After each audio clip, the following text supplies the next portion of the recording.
backstretch. There's Sorensen. And then moving a little bit further back, remember when Carl Edwards was up in the top half of the top 5? Well, now he's 7th. Doc, what's going on? Well, Carl biding his time. The car is not exactly to his liking right now. He said they're just very tight in the middle, and that it's really hurting him being able to get up and off the corner. They're going to make an adjustment. You know, Carl is the driver who actually did the bulk of the tire testing here for Goodyear on the Tuesday after Las Vegas. And although it was 30 degrees here and there were some snow flurries in the area, Goodyear came here with a design to try to add rubber to the racetrack, get a tire that would rubber up and be more consistent on the track through a fuel run.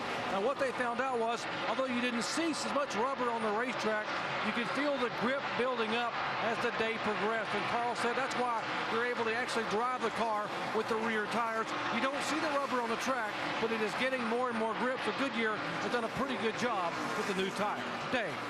Doc, with only 4 drivers attending that test, in some cases you get information from somebody else in your camp. For the 18 car of Kyle Busch, it came from the Braun Racing team, the 38 team of Jason Leffler. But it hasn't worked out well with the information transfer. Listen to crew chief Jason Ratliff talk with Kyle. Not cooperating. We brought this car. I mean, everybody comes back from the tire test and says, oh, man, this tire is going to be tighter than what we had last year. You know, it's going to be way tighter. Okay, well, let's pick our car that's got the most front percentage and bring. Guess what? They were wrong. They don't think they have the right race car. They're scrambling to try to figure out what to do with it. Most recently, Kyle said, hey, is there any way that during the race we can change the front anti-sway bar? So far, they have not produced one down here. So when they pit around lap 98, it's probably just going to be the old air pressure track bar and wedge to try to get this car in the track for Kyle. Dave, thanks. Guys, I want to ask you, let's talk about front percentage. Yeah, that's what we refer to as balance. Okay, you want more grip, that's the front. And front percentage would be more grip, more downforce on the front. If you want it on the back, sometimes you got to take it away from the front instead of trying to get it in the rear. One thing that Jason didn't mention is that the test was very, very cold here. And you got to wonder how much carryover there was because of the conditions they tested in. Yeah, and sometimes you can just kind of overanalyze this. And as smart as these guys are, you know, sometimes they guess a little bit wrong on what they need car-wise. It was 31 degrees the day of the test. It's 74 degrees today. That's the contrast. Trevor Bayne, his car does not seem to like the long run. He just lost that recent position to the 66 of Stephen Wallace, moved Wallace up to 16th. Let's go back to the battle towards the top of the field. This is second place. Joey Logano's got a mirror full of Brad Keselowski. Well, we see Brad Keselowski. His car's really staying with him really well, too. Logano seems to be falling off here. That could be a combination. Why he can strike out of there on these restarts, his car's probably a little tighter, and he's probably fighting a really tight race car right now. Keselowski underneath Joey. They give each other plenty of room, and he clears him. Vince, what's the latest on that 22? Well, Brad Keselowski, as many of the guys have talked about the different handling of the car, and I'll throw this one up to the drivers in the booth. As Keselowski said, I wish I had 3 more fans on my right rear. How's that help that car out, Dale? Vince, I'm going to apologize. I was talking to Dale on our private channel. He did not hear what you asked him. We'll get back to that. But we will tell you, James Buescher brought his car in under a green flag pit stop. So he has surrendered his spot where he was running, well, up in the top 15 at that point. And in fact, no, I corrected. It was the 18th when he pulled in to pit road. Reed Sorensen going side by side with Scott Wimmer. There's your top 5 after 93 of 225 laps. NASCAR Nationwide Series here at Nashville. Make sure to go to NASCAR.com for all your latest NASCAR information. And Verizon Wireless customers, text CHAMPION to 43776 for exclusive Champion Chats, content from NASCAR Now Roundtable experts. And there's the number right there, 43776. Boy, I'll tell you what, Kevin Harvick has opened up a 2.5-second lead over Brad Keselowski. Justin Allgaier in third. There is Reed Sorensen and Joey Logano. They are going after each other. That is for 5th on the racetrack, and Sorensen's got himself a car that seems to like the longer run. Yeah, we're seeing a number of these guys. Here, Logano's coming to pit road now. Here on lap number 100 of 225, green flag pit stops coming this way with now Joey Logano, and he's heading your way, Vince.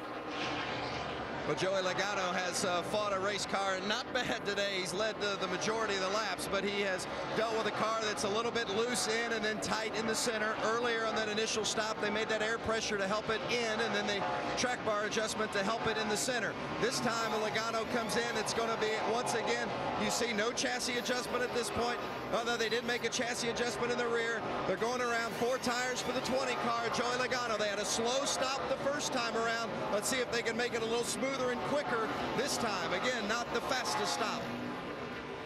But he's back out underway and surrenders that spot on the track. It's now Harvick, Keselowski, Allgaier, Wimmer, and Sorensen. As there you see the 10 car of Mikey Kyle as he's making his Nationwide Series debut with that number 10 machine. You see Kevin Harvick hits pit road. It wouldn't surprise me at all if we have some drivers have trouble getting in here. These tires hard to slow down.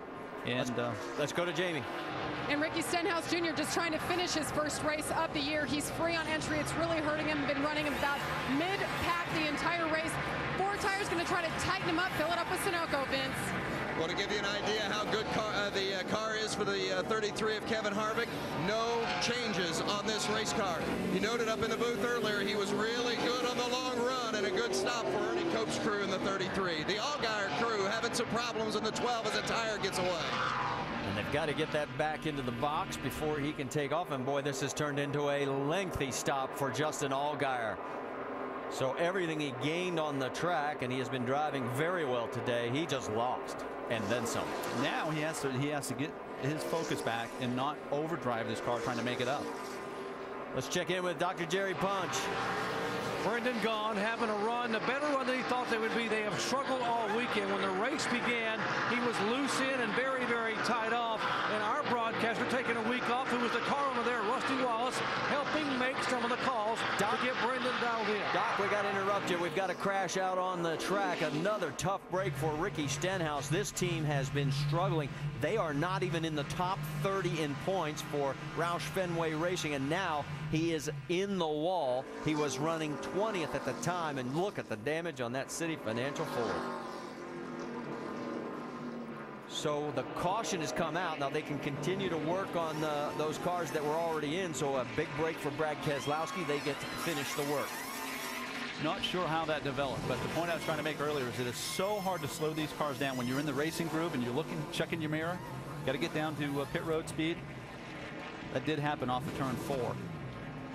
They're trying to get every ounce of fuel in, and man, what a mess. And Ricky Stenhouse has got to be wondering, what do I have to do? Take another look right there. He's got problems. Trying to slow down, I think. Was he locking up the left front there? Yeah, it looked like that. He was locking up the brakes trying to get in and then got hit from behind. His best finish this year, guys, 25th 2 weeks ago at Bristol. That's how tough this season has been for Ricky Stenhouse. He's got a little left front damage. That's from something else. I believe he was trying to get the pit road right there with that trouble that he had. And that's Joe Nemechek that also got into him. Let's go on board.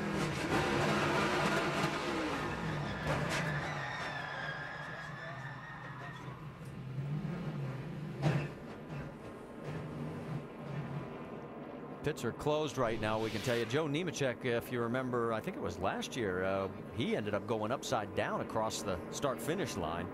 So this one wasn't nearly as bad. Now, let's see if we can see what happened. That's Justin Allgaier's team right there.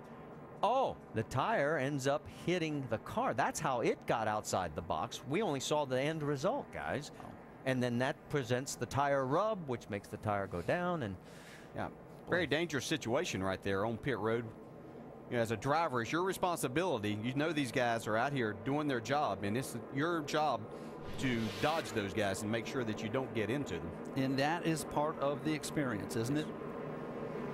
Well, the big question mark is now, those cars that stayed out, are they going to be able to really take advantage of this situation now and with the position? Now, just got word from NASCAR, the 22 of Brad Keselowski, too fast entering pit road. Yeah, that's going to hurt them. But now that we have the wave around rule, it's going to make this a whole different situation. Normally we would have had a lot of these cars starting up in front of the actual leaders, because we only have 3 guys that were still on the lead lap here after those pit stops. But now we have the wave around, so these guys will be able to come around and start behind those guys. We'll see so how we're going to get a lot more back on the lead lap. Yeah, and that's what I was driving at, was where does this all shake out when all these things come back into play?